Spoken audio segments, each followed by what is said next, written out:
ikuti program Camera, catatan Menko Airlangga. Yang dipakai sekarang kan threshold 2019.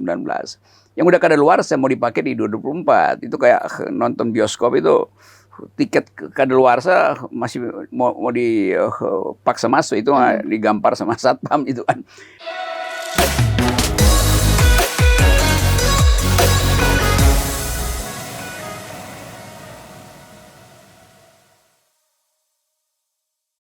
Bang, tapi sebenarnya ketika Abang masuk ke dalam dunia politik saat ini, bahkan Abang dengan pemikiran yang sangat filsafat sekali, seorang filsuf ini sebenarnya matching nggak sih dengan dunia politik? Dunia politik itu harus dievaluasi dengan fasilitas yang lebih tinggi, yang namanya filosofi itu. Kadang-kala orang masuk dalam pragmatisme, menganggap bahwa ya politik itu artinya ya aktivitas untung rugi, menang kalah. Ya, tapi menang itu juga harus secara etis. Kalah itu juga harus secara terhormat. Ya. Dan itu hanya mungkin kalau kita lakukan deepening dalam thinking, dalam thought. Nah, itu butuh filosofi. Jadi filosofi sebetulnya adalah cara kita untuk memanfaatkan pengetahuan dalam rangka menginterupsi kekuasaan. Jadi berfilsafat artinya menginterupsi kekuasaan. Nah, kekuasaan yang nggak mau diinterupsi itu artinya absolutisme. Banyak orang yang salah kaprah ya dengan seorang Rocky Gerung itu berpikir, biasanya ada yang berpikir nih ya, sehari-hari Abang habiskan di kota, bertemu dengan para pejabat-pejabat penting yang ingin diproduksi pemikirannya secara kritis. Tapi ternyata kok begini, Rock Friends. Di depan saya ada Pia, ada secangkir kopi hitam, sangat sederhana. Banyak orang nggak nyangka kalau ternyata seorang Rocky Gerung seharian seperti inilah dengan pemikirannya, kesendiriannya. Salah nggak kalau saya bilang ini kesendirian? Itu lebih dari benar.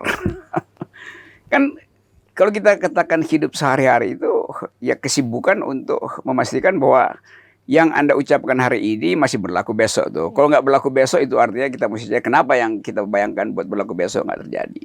Kan itu percakapan dengan diri sendiri kan. Kita kan nggak bisa cari keterangan pada orang lain tuh.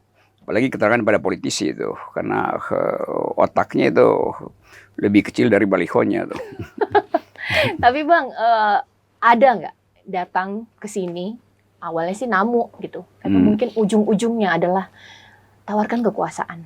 Karena mungkin mereka berpikir, ya manusia itu bisa akan terbuai dengan namanya kekuasaan dan uang. Itu standar. Susah itu nolaknya. Ya tapi saya kasih sinyal bahwa saya nggak akan terima tamu semacam itu.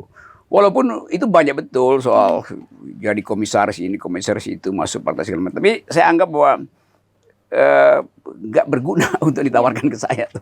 Jadi lebih baik tawarin ke orang lain. Karena bukan itu yang jadi grammar hidup publik saya.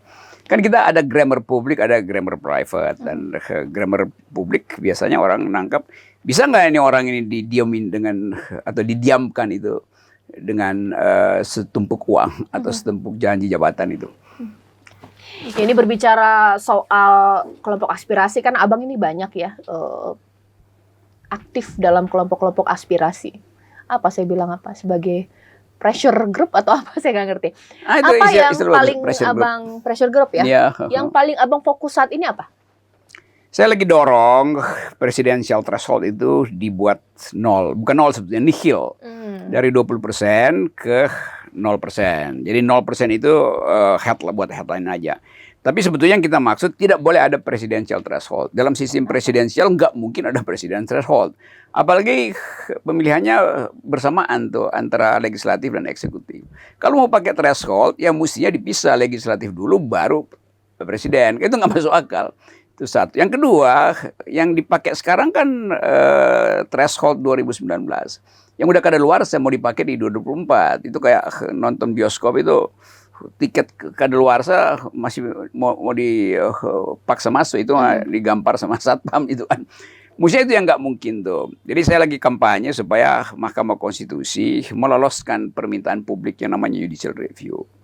Kalau itu nggak berhasil, maka mesti ada gerakan sosial yang betul tadi Caca, pressure group untuk mempressure kekuasaan. Nah, saya lagi kemana-mana ke daerah mengkampanyekan yang namanya LBP, yaitu Liga Boykot Pemilu. Nah, itu namanya memang menyeramkan. Tapi idenya sama aja. Kita ingin agar supaya orang ngeh itu. Bahwa kalau mau berdemokrasi, ya mesti dari garis start yang sama dong. Jangan yang lain udah di depan, yang lain disuruh nyusul, tergopo-gopo pula. Nah, lebih baik kita boykot aja supaya ada pelajaran bahwa mulailah dengan kejujuran tuh. Kalau nggak mau jujur, kita boykot pemilu. Untuk apa Bang gerakan itu? Kalau misalnya ada yang bilang bikin, nanti jadi bikin huru-hara. Sebenarnya apa motivasi Abang bikin gerakan itu? Nggak ada yang huru-hara. Di mana-mana gerakan rakyat yang dituntun dengan akal sehat pasti bagus-bagus saja kan. Kan sama juga dulu kita waktu reformasi orang menganggap ngapain mahasiswa demo-demo tuh. Ya. Akhirnya orang percaya karena demo mahasiswa sekarang kita punya demokrasi itu. Nah sekarang gerakan itu akan bersesuaian dengan gerakan buruh, gerakan mahasiswa tuh. Karena semua merasa ini kita pemilu nanti itu kayak milik kucing dalam karung gitu. Enggak, kalau kucing dalam karung kita nggak tahu. Sekarang kita udah tahu dari awal. Jadi kita milih kucing dalam karung bolong. Udah ketahuan siapa yang bakal jadi kan. Itu kan nggak fair. Jadi buat apa ada pemilu kalau calonnya cuma itu aja akibat dari threshold 20%. Berarti sistem yang Abang dorong ini sebenarnya banyak manfaatnya gitu ya. Lantas kenapa negara tidak melakukan seperti itu? Negara tentu menginginkan pemilunya normal. Kita nggak ada soal. Normal di 2024, tapi dengan presidensial threshold 0 dong. Itu intinya. Kita masih tekan itu. Kalau dia nggak mau nolkan, baru kita bikin LBP. Ini cuman ya gertak-gertak kecil lah. Yang mudah-mudahan makin banyak orang yang lakukan gertak, lalu Mahkamah Konstitusi sadar. Oh ya, dia salah tuh. Oke, kalau dari kita berbicara mengenai itu kan merupakan hak ya sebagai Abang warga negara di sebuah sistem demokrasi yang sekarang kita anut. Jadi makna sebuah demokrasi menurut Abang ini seperti apa? Karena ini kan menjadi makna yang memang begitu jamak ya. Semua orang bisa mengartikannya dengan sudut pandang berbeda. Kalau seorang Abang? Tetap demokrasi itu hak setiap orang untuk masuk dalam kompetisi yang fair. Itu aja kan.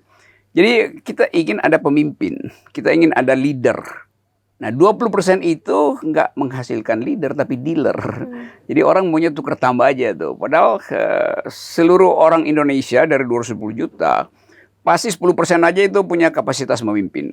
Atau terlalu banyak. 1% aja punya kapasitas pemimpin. 0,1% punya. Tapi yang ada sekarang adalah pemimpin yang disodorkan oleh lembaga survei. Masa demokrasi kita diandalkan pada hasil lembaga survei? Itu nggak benar tuh. Karena lembaga survei ya dengan mudah dimainkan statistiknya. 2 lembar dolar bisa bikin margin of error betul-betul error. Membebaskan semua pajak yang berhubungan dengan kebutuhan dasar. Lalu memperbanyak fashion jalanan.